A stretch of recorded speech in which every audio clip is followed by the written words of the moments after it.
Amém? Irmãos, vocês encontraram Romanos capítulo 8? Amém? Amém? Então vamos fazer a leitura do versículo 12 ao versículo 17. Romanos 8, do versículo 12 ao versículo 17, diz assim: Assim, pois, irmãos, somos devedores, não à carne, como se constrangidos a viver segundo a carne. Porque se viverdes segundo a carne, caminhais para a morte, mas se pelo Espírito mortificardes os feitos do corpo, certamente vivereis. Pois todos os que são guiados pelo Espírito de Deus são filhos de Deus. Porque não recebestes o espírito de escravidão para viverdes outra vez atemorizados, mas recebestes o espírito de adoção, baseados no qual clamamos: Abba, Pai. O próprio Espírito testifica com o nosso espírito que somos filhos de Deus. Ora, se somos filhos, somos também herdeiros, herdeiros de Deus e co-herdeiros com Cristo. Se com Ele sofremos, também com Ele seremos glorificados. Amém? Oremos mais uma vez. Pai querido e eterno, fala ao nosso coração através da Tua palavra, Senhor Jesus. Toca as nossas vidas e nos transforma. E que nós venhamos, ó Deus, nunca perder a nossa identidade de filhos de Deus. Assim oramos no nome de Jesus. Amém. Irmãos, nós estamos trabalhando esse mês e estudando em cima de um tema: uma vida dirigida pelo Espírito Santo de Deus. Esse é o tema desse mês, uma vida dirigida pelo Espírito Santo de Deus. No domingo passado, nós vemos que Jesus Cristo é o nosso amigo fiel. Nesse domingo, eu gostaria de tratar com a igreja sobre um tema muito importante, que é a identidade. Então o título desse sermão é: Não perca a sua identidade. Todo aquele que é guiado pelo Espírito de Deus, esse é o que? Segundo o texto, ele é filho de Deus. Só que devido às lutas, talvez esses momentos difíceis que nós vivemos, devido a esses acúmulos de dificuldades que nós enfrentamos na nossa vida, essas situações muitas vezes nos deixam confusos. E não são raras as vezes que nós esquecemos de quem somos, ou pensamos que somos muito mais do que aquilo que Deus disse, ou pensamos que somos muito menos do que aquilo que Deus disse. E aí os seres humanos vivem nessa gangorra emocional. Ora, muitas vezes alguns pensam que são até mais do que Deus, determinam e dão ordens, e outros pensam que não merecem nada. Muitas vezes, irmãos, isso é porque enfrentamos situações que furtam de nós essa consciência, elas roubam de nós a capacidade lógica de raciocinar, e nós acabamos então dando ouvidos às vozes erradas. Essas vozes muitas vezes são vozes alheias, muitas vezes são vozes do nosso subconsciente, ou vozes espirituais malignas, dizendo: você não é ninguém, você não é capaz, você não pode, você não vai ser ninguém na vida. Se eu abrisse aqui para perguntar, você talvez diria: pastor, eu já ouvi tudo isso que você falou do meu pai ou da minha mãe. Pastor, eu já ouvi tudo isso que você falou de uma pessoa que eu gosto muito. Pastor, o que você falou agora eu ouvi do meu marido, eu ouvi da minha esposa. Não é, irmãos, uma situação impossível nós ouvirmos palavras que machucam, que nos deixam para baixo, que nos tiram o brilho. Infelizmente, irmãos, isso é normal no decorrer da vida. E essas palavras magoam e doem muito mais quando elas vêm de pessoas que nós amamos.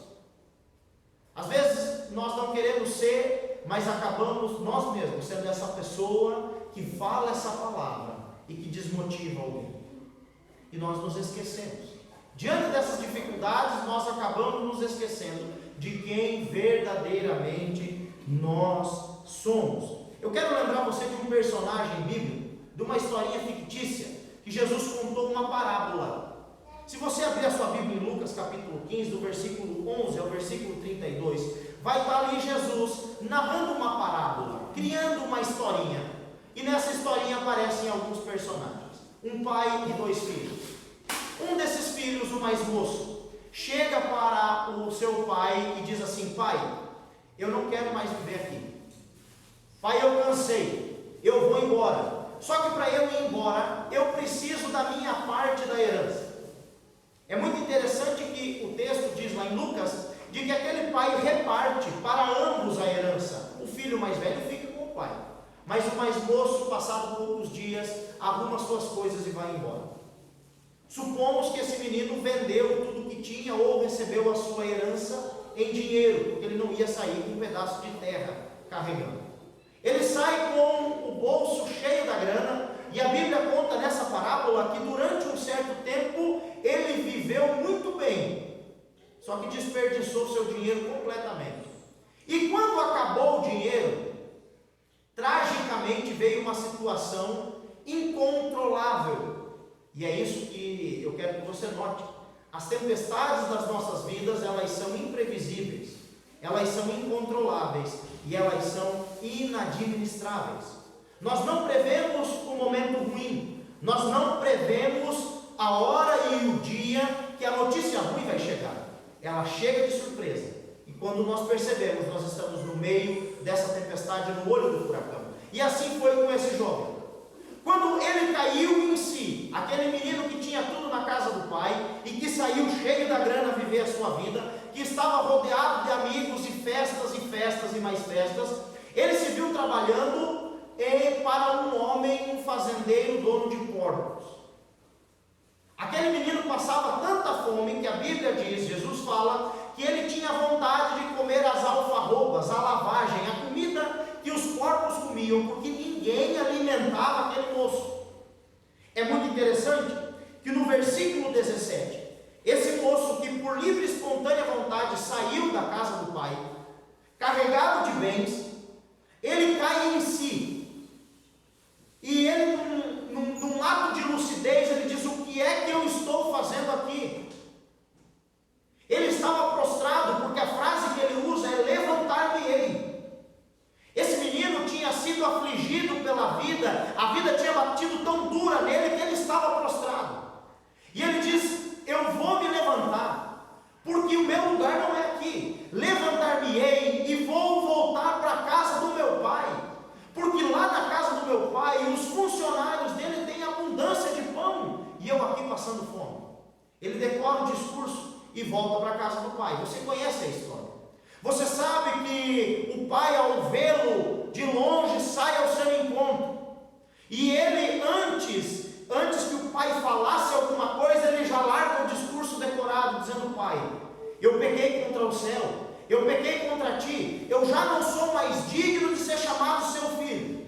O que é que o pai faz na história? O que é que o pai fala para aquele menino? O pai não fala nada para aquele menino. O pai dá ordem aos seus servos e diz assim: tragam vestes novas, tragam um calçado novo para os seus pés e um anel no seu dedo, tragam e matem também o novilho cevado, porque o filho que eu pensei que estava morto, não está, voltou para casa. Veja que é essa a obra que o Espírito Santo de Deus faz na nossa vida. Aquele que tem a sua vida guiada pelo Espírito Santo de Deus, ele pode até se afastar um pouco da presença do Pai, mas no momento de lucidez, o Espírito Santo guia os seus passos de volta até da onde ele não deveria nunca ter saído. Quando nós olhamos para isso, meus irmãos, nós vemos o que o apóstolo Paulo está falando aqui no versículo 14: pois todos os que são guiados, direcionados, dirigidos, conduzidos pelo Espírito de Deus, são filhos de Deus. Há uma prerrogativa: você é filho de Deus, amém? Eu sou filho de Deus, mas quem dirige a minha vida? Quem dirige a sua vida? Veja que o filho de Deus, ele não é dirigido ou impelido pela sua própria vontade, pelo seu próprio desejo. Ele não é direcionado pela visão do mundo, pelo fluxo que o mundo vai. O filho de Deus, ele é guiado, ele é conduzido pelo Espírito do próprio Deus. Se somos filhos de Deus, o controle da nossa vida tem que estar na mão de quem? De Deus, do seu Santo Espírito.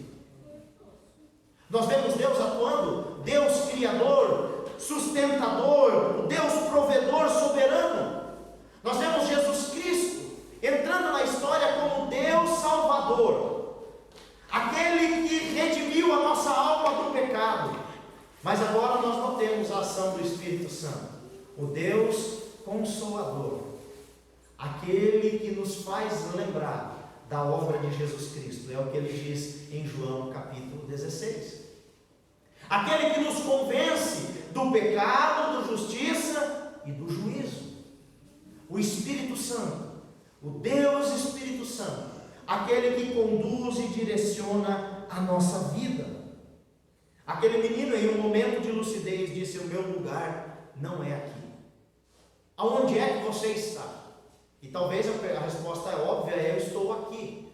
Muitas vezes nós estamos aqui, mas de corpo presente. Eu quero saber onde é que a sua mente está. Onde é que está o seu pensamento? Aonde é que você estacionou as suas emoções?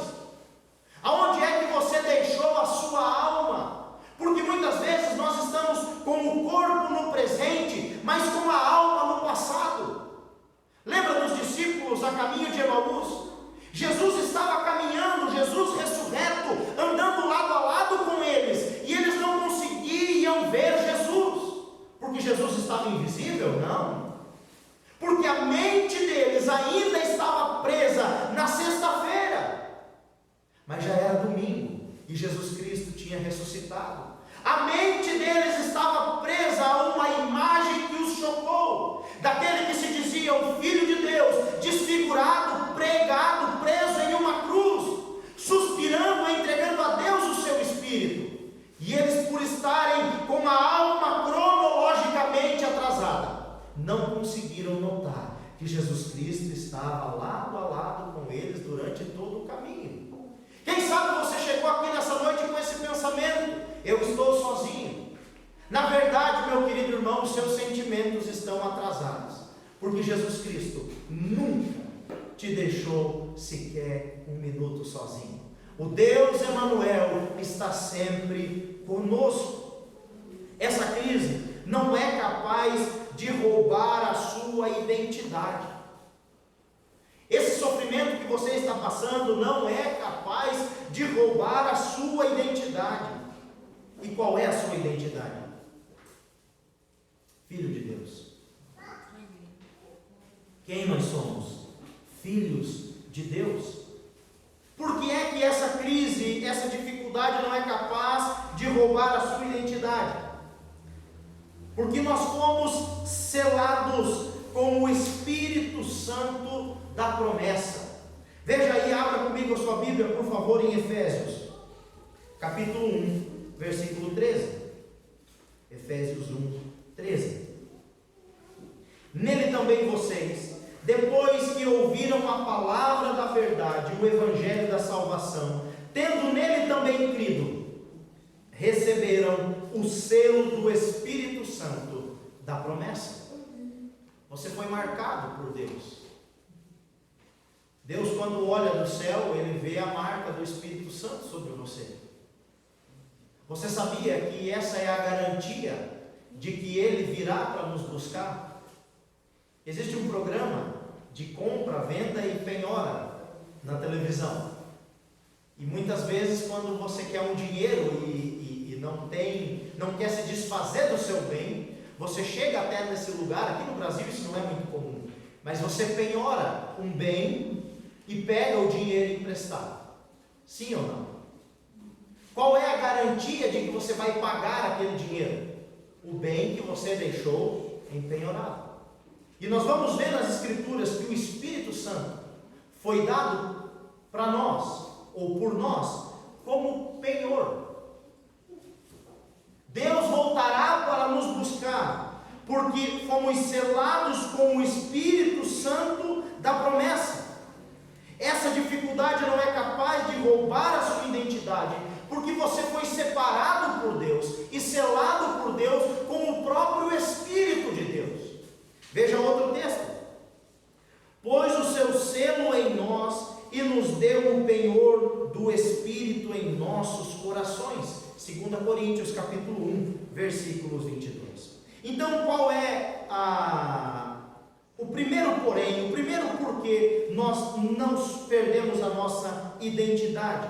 Em primeiro lugar, quem guia os nossos passos é o próprio Deus. Versículo 14, que é o nosso versículo base dessa noite. Pois todos os que são guiados pelo Espírito de Deus, esses são filhos de Deus. Em primeiro lugar, nós não perdemos a nossa identidade, porque o nosso Pai sempre está conosco.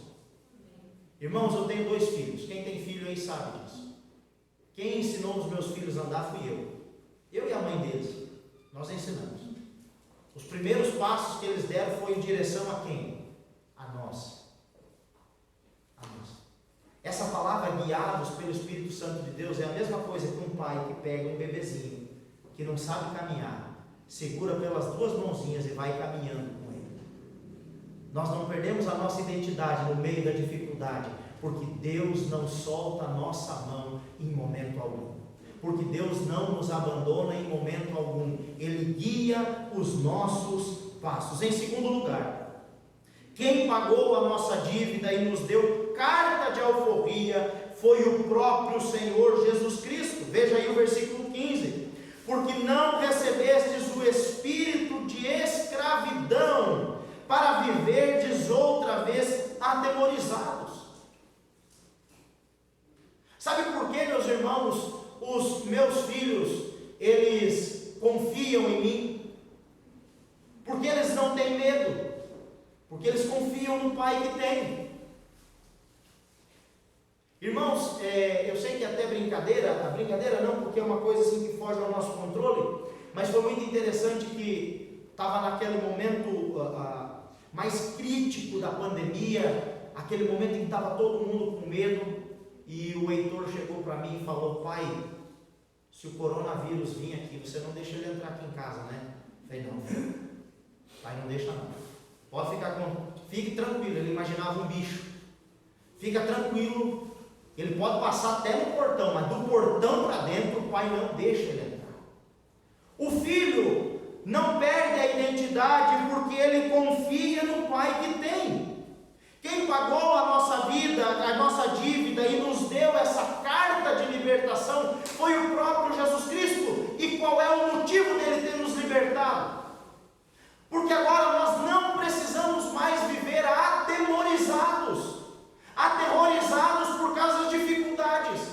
Em segundo lugar, essa luta que você enfrenta não é capaz de roubar a sua identidade, porque o Espírito que habita em você diz todos os dias com o seu Espírito: fique tranquilo, eu estou contigo, eu não te abandono, eu sou o teu Deus, não temas. Amém. O Espírito de Deus testifica com o nosso Espírito. Agora nós não somos mais devedores à carne, diz o texto. Olha o que diz aí o versículo 12: assim pois irmãos somos devedores não à carne, como se constrangidos a viver segundo a carne. Porque se viverdes segundo a carne, caminhais para a morte, mas se pelo Espírito mortificardes os efeitos do corpo, certamente vivereis. O que o apóstolo Paulo está falando aqui? O apóstolo Paulo está deixando bem claro de que aqueles que são guiados pelo Espírito de Deus, eles não precisam mais temer, porque não tem mais dívida nenhuma. Em Colossenses nós vamos ver o mesmo apóstolo dizendo o seguinte: que Jesus rasgou a cédula que Satanás tinha contra a nossa vida e deixou-a exposta na cruz, para a vergonha de todo o principado e potestade. Nós não recebemos um espírito de covardia. Veja o que o texto diz: porque não recebestes o espírito de escravidão, para viverdes outra vez atemorizados. Cristo nos libertou. E agora, meus irmãos, nós não estamos mais libertos apenas dos nossos desejos carnais, mas também estamos libertos de toda a condenação. Romanos capítulo 8, versículo 1: agora, pois, já nenhuma condenação há para os que estão em Cristo Jesus.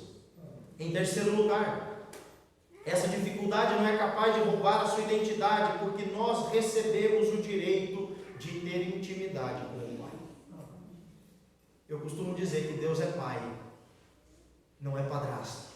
Eu sei que tem padrasto aí que é muito mais do que pai. Deus é Pai. E daquele que é filho tem intimidade com o Pai. Veja o que o texto diz no versículo 15 ainda: mas recebestes o Espírito de adoção, baseados no qual clamamos, Abba, Pai. Uma forma carinhosa de se chegar a Deus. O véu se rasgou de alto a baixo, e é óbvio que Deus, pela sua onipresença, nunca esteve preso atrás daquele véu no templo. Mas Jesus Cristo, ao proclamar aquelas palavras, Tetelestai, está consumado, a Bíblia diz que aquilo que simbolicamente aprisionava a presença de Deus, separava o homem do Santo dos Santos, foi rasgado do alto a baixo. E agora então nós podemos adentrar no Santo dos Santos pelo novo e vivo caminho através de Jesus Cristo. Nós temos intimidade com Deus, não precisamos mais de um apóstolo, não precisamos mais de um bispo, de um pastor, de um padre, de um papa. Nós não precisamos de ninguém para ter intimidade com o nosso Pai. Nós temos livre acesso. Não tem secretária no céu. Quando você dobra o joelho em oração, é direto com Ele que você fala, é direto com Deus. E a Bíblia diz que o Senhor, Ele inclina os seus ouvidos para ouvir o clamor dos seus servos. Em quarto lugar, o Espírito Santo confirma com o nosso espírito que Deus não nos abandona em momento algum. Veja aí o versículo 15 e o versículo 16 e o versículo 17. O Espírito testifica com o nosso espírito que somos filhos de Deus. Ora, se somos filhos, somos também herdeiros, herdeiros de Deus e co-herdeiros com Cristo. Se com Ele sofremos, também com Ele seremos glorificados. O Espírito Santo confirma com o nosso espírito que Deus não nos abandona em momento algum. Sabe por que você não perde a sua identidade? Porque Deus em momento algum da sua vida vai te abandonar. Amém. Deus em momento algum vai te abandonar. Lembra da parábola que nós falamos no começo? Quem abandonou o pai? O filho. Mas quando o filho voltou, o que o pai fez? Recebeu de volta. Recebeu como escravo? Não. Recebeu como filho. O pai recebe os seus, sempre como filho. O próprio Espírito testifica com o nosso espírito que somos filhos de Deus. Não perca a sua identidade, meu irmão. A dificuldade que você está enfrentando não pode ser capaz de roubar esse fato da sua vida. Você é cidadão do céu. Você foi lavado e remido pelo sangue de Jesus. Nenhuma condenação há para aqueles que estão em Deus. Todos os nossos pecados foram pagos pelo sacrifício de Jesus Cristo. Nós somos filhos de Deus. Ora, se somos filhos, somos também o quê? O texto diz: herdeiros. Somos herdeiros, herdeiros de Deus e co-herdeiros com Cristo, se com Ele sofremos. Note bem, as tribulações da nossa vida não podem nos tirar da presença do Senhor. Tem muitas pessoas que têm saído da presença do Senhor por enfrentarem momentos difíceis na sua vida. Não faça isso. Isso é filho mimado. Para filho mimado só tem uma solução: a vara. Faça isso não, meu filho. Tem muita gente saindo da presença de Deus porque não recebeu alguma coisa. Sabe aquele filho mal educado, mimado, que quando não recebe alguma coisa, bate o pé, chora, faz fiasco? Para esses tem a vara da correção.